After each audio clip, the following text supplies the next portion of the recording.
On January 2011, first responders and community leaders sprung into action to help save lives. News 4 Tucson's Danelle Confair has more on how their actions helped so many that day. Looking back on this day 10 years ago, we spoke with the former mayor of Tucson and one of the surgeons that helped Gabby Giffords. We have their reflections of that day and what they believe saved countless lives. This whole story starts back in 2001, and it starts with the trauma center. During his time as Tucson mayor, Bob Walkup says Tucson Medical Center and University Medical Center, now known as Banner UMC, were talking about getting out of the trauma business. I called up every hospital in Tucson and I said, get down to my office.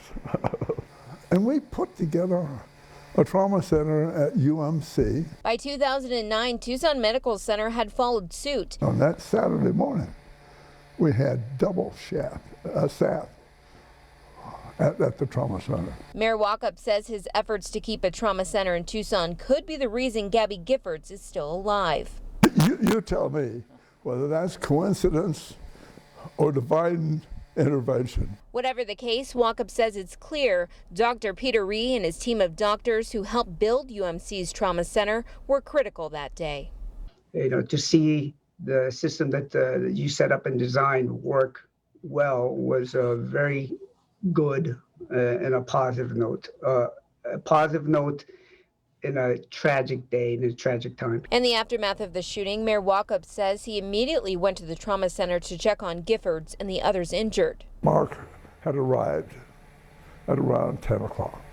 He and I went to Gabby's bedside. We talked about what she had done to help us put together this trauma center that just saved her life. We've got you covered, Danelle Confair, News 4 Tucson. The gunman behind the shooting, Jared Loeffner, will never taste freedom again.